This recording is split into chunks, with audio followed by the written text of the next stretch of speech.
क्या हाल है investors, Ranvijay here और आज हम बात करेंगे रिन्यूएबल एनर्जी की, एनटीपीसी ग्रीन एनर्जी के साथ। ये कंपनी रिन्यूएबल एनर्जी के क्षेत्र में एक नई क्रांति ला रही है।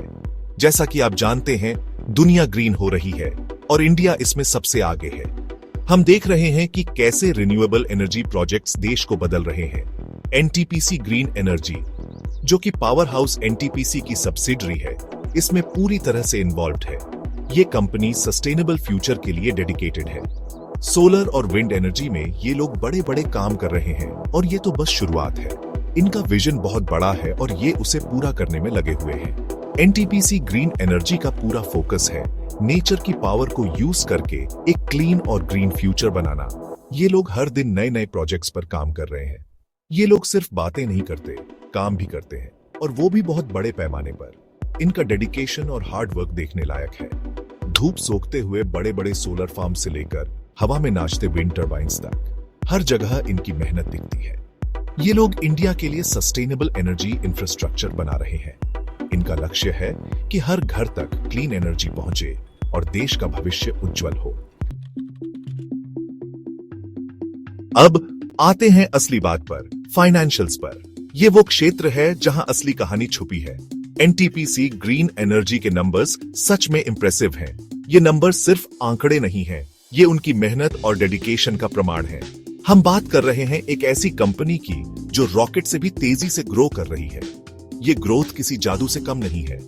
FY23 और FY24 के बीच इनका रेवेन्यू 1000% से ज्यादा भी आज गया। ये तो कमाल है। ये ग्रोथ सस्टेनेबल है और आगे भी जारी रहेगी।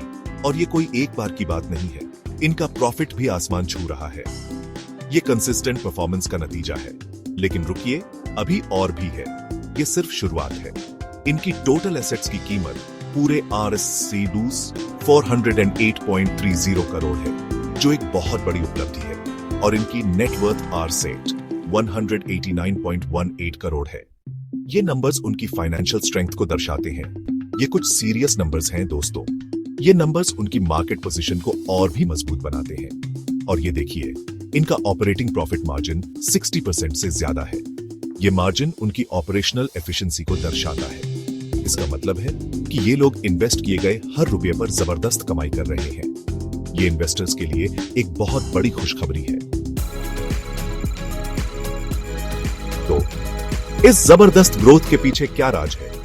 एनटीपीसी ग्रीन एनर्जी का बिजनेस मॉडल कमाल का है। ये लोग सिर्फ एक चीज पर नहीं अटके हैं।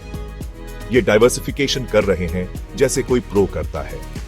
पूरे देश में इनके 3220 मेगावाट्स के सोलर प्रोजेक्ट्स और 100 मेगावाट्स के विंड प्रोजेक्ट्स हैं। लेकिन ये लोग यही नहीं रुक रहे। ये ग्रीन हाइड्रोजन, ग्रीन केमिकल्स और बैटरी स्टोरेज की एक्साइटिंग दुनिया में भी कदम रख रहे हैं। ये फ्यूचर की टेक्नोलॉजीज है और एनटीपीसी ग्रीन एनर्जी खुद को इन फील्ड्स में लीडर के तौर पर एस्टैब्लिश कर रही है। एक्सपर्ट्स की राय और मार्केट का आउटलुक। अब आप सोच रहे होंगे, रणविजय, ये सब सुनने में बहुत अच्छा लग रहा है, सच होने के लिए ज्यादा ही अच्छा। लेकिन यकीन मानिए, सिर्फ मैं ही ये नहीं कह रहा। रिलायंस सिक्योरिटीज और मेटा इक्विटीज जैसे बड़े प्लेयर्स भी एनटीपीसी ग्रीन एनर्जी को लेकर बुलिश हैं। वो कंपनी का strong business model, aggressive growth strategy और इनोवेशन के प्रति कमिटमेंट देख रहे हैं। उनका मानना है कि एनटीपीसी ग्रीन एनर्जी एक सॉलिड लॉन्ग टर्म इन्वेस्टमेंट है और मैं उनसे सहमत हूं। समझदारी से निवेश के लिए रिस्क का आकलन, लेकिन हर इन्वेस्टमेंट के साथ रिस्क होता है और एनटीपीसी ग्रीन एनर्जी भी इससे अलग नहीं है। निवेशकों को यह समझना चाहिए कि हर निवेश में कुछ न कुछ जोखिम होता है, चाहे वह कितना भी आकर्षक क्यों न लगे। उनके सामने सबसे बड़ी चुनौती है प्रोजेक्ट्स में कॉस्ट ओवररन्स की संभावना। यह एक आम समस्या है, खासकर जब बात बड़े पैमाने पर निर्माण की हो। रिन्यूएबल एनर्जी प्रोजेक्ट्स कॉम्प्लेक्स होते हैं और चीजें जल्दी ही महंगी हो सकती है। इन परियोजनाओं में कई चलती भागें होती हैं, जो समय और बजट दोनों को प्रभावित कर सकती है। एक और रिस्क है प्रोजेक्ट डिलेज की संभावना। देरी से न केवल लागत बढ़ती है, बल्कि परियोजना की समय सीमा भी प्रभावित होती है। अप्रूवल्स और परमिट्स मिलने में काफी समय लग सकता है और कोई भी डिले उनके प्रॉफिट को कम कर सकता है। यह प्रक्रिया कभी कभी बहुत लंबी हो सकती है, जिससे निवेशकों को धैर्य रखना पड़ता है। इन्वेस्ट करने से पहले रिसर्च जरूर करें और पोटेंशियल डाउनसाइड्स को समझें। यह महत्वपूर्ण है कि आप सभी संभावित जोखिमों को ध्यान में रखें और एक सूचित निर्णय लें। आज के लिए बस इतना ही दोस्तों। हमें उम्मीद है कि यह जानकारी आपके लिए उपयोगी रही हो। याद रखें, मैं फाइनेंशियल एडवाइजर नहीं हूं, इसलिए इसे इन्वेस्टमेंट एडवाइस ना समझें। यह केवल जानकारी के उद्देश्य से है। खुद रिसर्च करें, किसी एक्सपर्ट से सलाह लें और इन्फॉर्म्ड डिसीजंस लें। यह आपके निवेश को सुरक्षित और लाभदायक बना सकता है।